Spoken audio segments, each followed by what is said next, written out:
Hi guys, welcome back to Rebuilding Fulham. Now, we are on the 1st of February, which means that the January transfer window is about to slam shut. For some reason it slams shut on the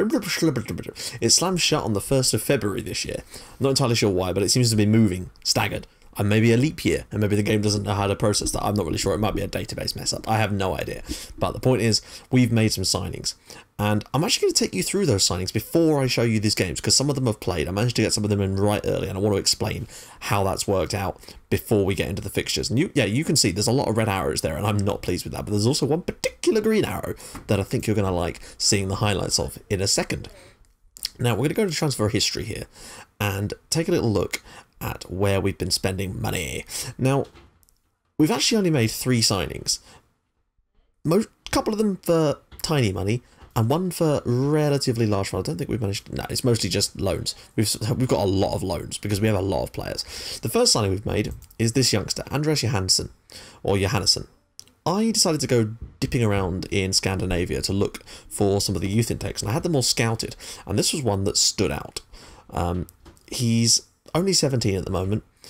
He's not perfect at the moment, but he does have that 4-star potential, which in this team, 4-star potential is a leading Premier League player. So definitely worth taking a look at. And we picked him up for 350k, so you can't really argue with that.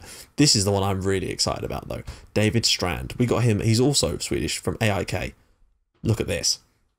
He was only 4.5 stars, which was still a shitload when I actually scouted him. But now that he's signed for us, he's actually even better than that. Now, he's going to be playing, obviously, the central defender role.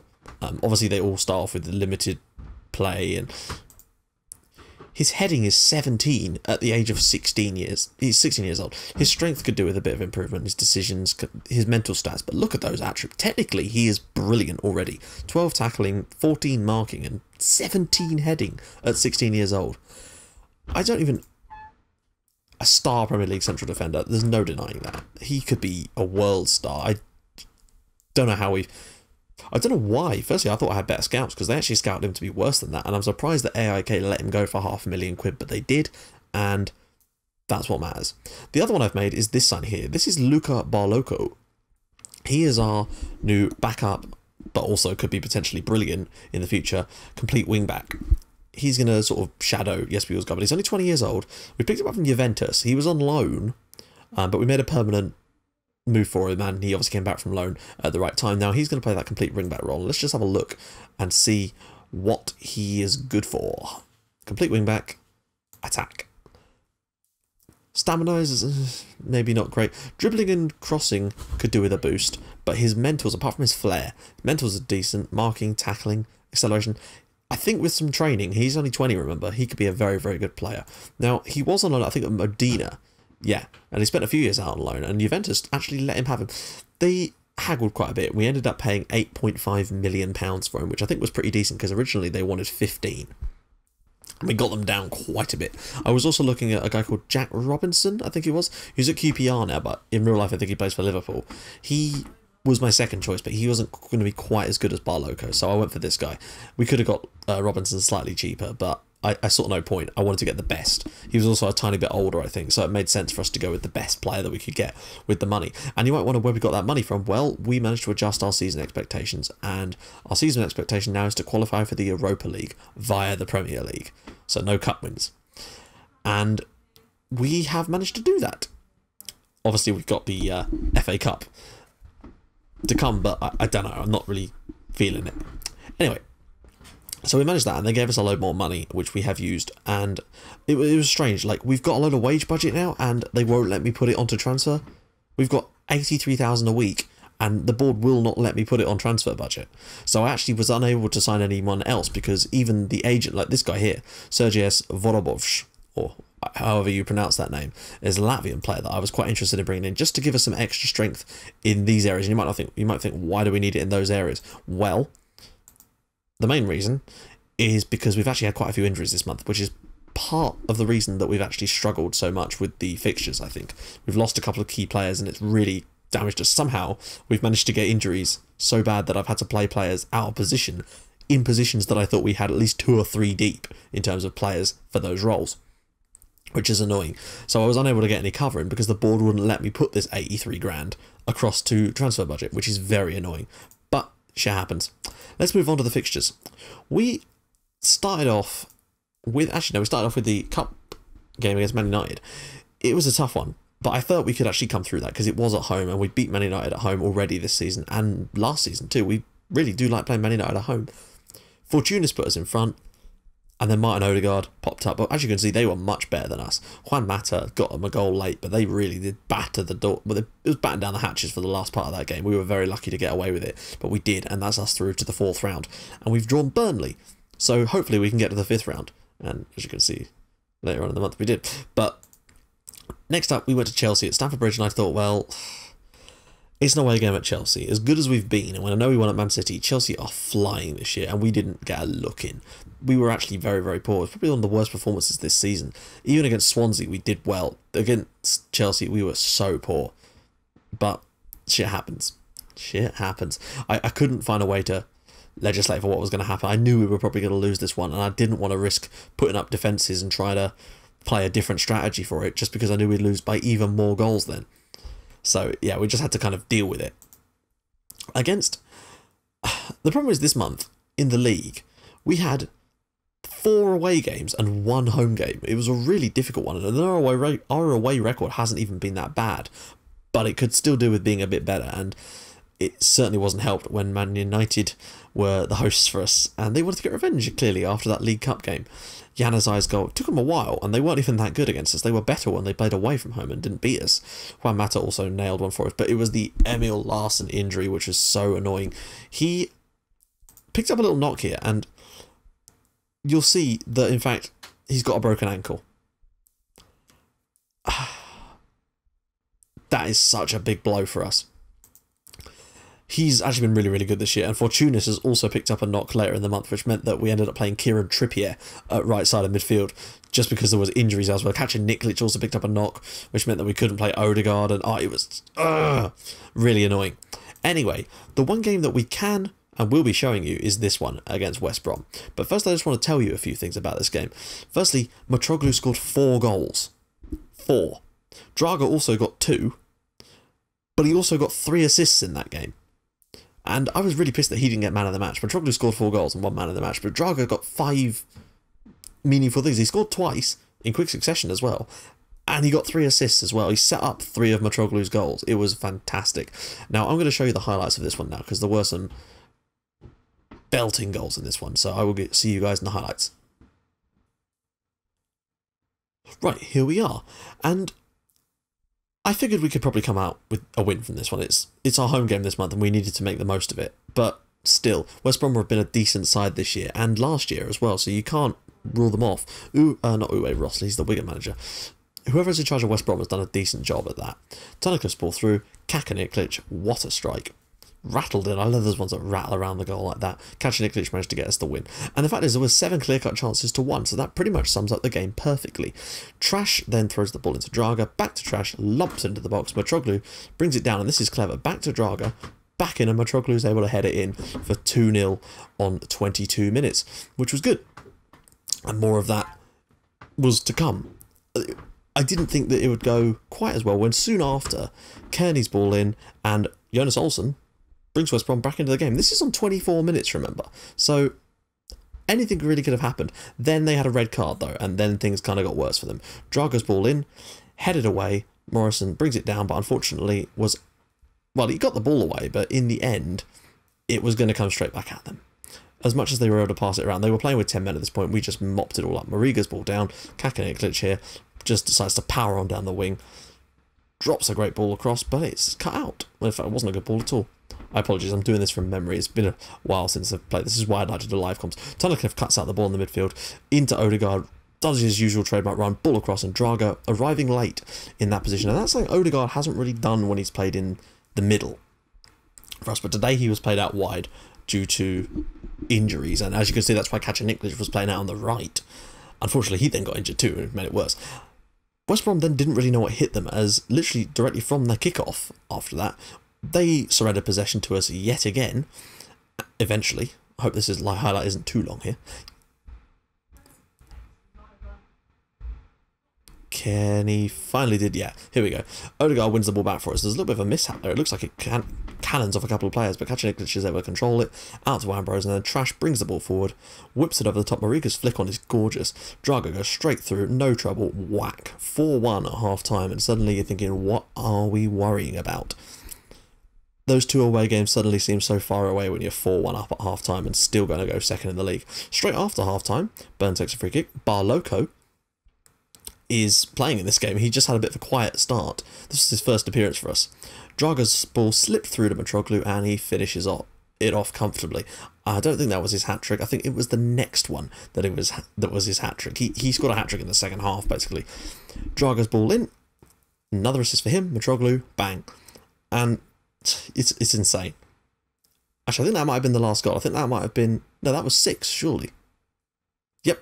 They had one more, and it was literally directly after that again.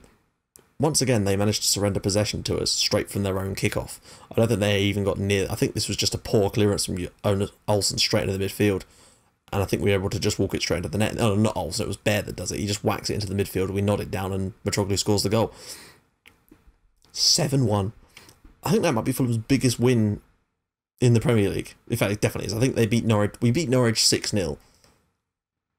Like 10 years ago. I remember that on the final day of the season. But since then, yeah, that is definitely their biggest win in the Premier League. Now, somehow Drage didn't get man of the match. But it was a good day for Barloco to get his first start for us. Then we went away to Burnley in the FA Cup. And I played a slightly rotated side for this one, I think. Because it had to be done. We went with Rernau, Casasola, Spiridonidis. Quite a few rotations, actually. Mayer. Alcacer, and plus we had players that needed to be rested, which meant people like Hoogland made the bench and Morbietta. Mayer got the goal and not Morbietta. Mitroglou managed to wrap it up for us, but Burnley weren't bad. They could have nicked something from that, and thankfully we managed to get ourselves through to the next round, where we've been drawn away at Hull City. I'm not holding my breath about that one because they're a decent side, and we're away, and our away record has really struggled. And these are two disappointing games. Away at Newcastle, I really thought we could have done better. It's not the sort of game... Like, they're having a great season. They are flying.